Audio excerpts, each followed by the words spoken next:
more on that topic, which is, do you think that talking about diversity of thought can help or hinder companies to be able to embrace diversity and inclusion in their workplaces? I can start. What we found success in is, um, well, success in terms of companies being receptive to it.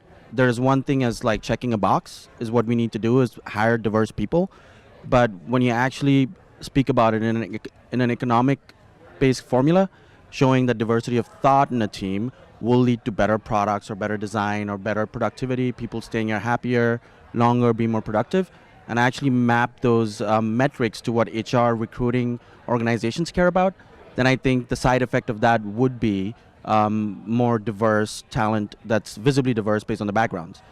So we talk about it in an economic formula way that if you actually have more diversity of thought on teams, that actually helps your bottom line as a business. So we find that it's a lot more, those conversations are a lot more progressive than just checking a box. Is this thing on? The it's kind of political, right? I mean, diversity. I doubt anybody here is like against diversity, and perhaps there are places here in America and other parts of the world where people are just not for it, I guess. But even those of us who are for diversity on the basis of fairness and social justice, you get to some questions, and then you're like, man, are we going to do this for diversity? Are we going to make this really tough choice, trading off this against this thing in order to achieve diversity, and sacrifice some other thing? And I don't know if you've been in the room very often for that, but it's pretty hard to use the pure social justice argument on a business topic. You know, you don't use social justice usually on marketing performance of some ad or whatever. You know, there's sort of ethical red lines that I wish everybody had on a lot of different topics, but on some of the difficult questions, it's a little bit hard to do. And so kind of, you know, it is very helpful. My sort of lame way of putting it is I think diversity is nice and helpful. I mean, I think the nice bit is the social justice. I think it's something that we should all be part of. But the helpful bit is the pragmatic benefit of diversity on teams and in companies. And the pragmatic benefit, I think, is what you're getting at, right, Samar? And I see it too. And I think everyone's probably seen it. And I was sort of, I don't know, I was not sure if I'm awake last night or dreaming or what it was, but I was thinking of those like Ocean's 11, those like heist movies where all these like random weirdos show up in Las Vegas and they pull off the perfect heist of some painting from some museum. That is a very nice example. It's usually all white dudes, but it's usually a wonderful example of a lot of different people coming together and figuring out, oh my God, there's the laser tripwire. I would never have known it if the Italian hadn't already been in a Turkish prison. That's what we should have called our product, Ocean's 11. Damn it.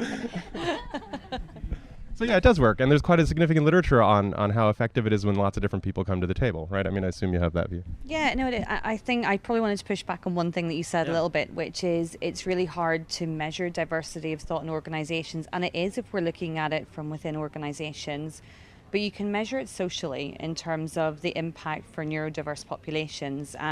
In the US, it's really hard to get metrics around employment rates for neurodiverse populations. It's a bit of a struggle in Europe as well. But in the UK, to give you an example, over 70% of people who identify as being on the Asperger's or autism spectrums want to get into work. All of the surveys the National Autistic Society have done have told us that the single biggest cause of depression and stress within that community, which is the biggest cause of suicide within that community, is people feeling isolated, and we can fix that through work. But only 17% of people who actively want to find jobs here on the autistic spectrum in the UK are actually in work. Is this one not working? Yeah. We'll swap over. Oh, sorry. He's tapping the mic. So yeah, only 17% of people in the UK who are autistic or who have Asperger's are in paid employment, and actually for the majority of them it's still not full-time employment. So I think we can look to social indicators that we're not doing a good enough job in organisations.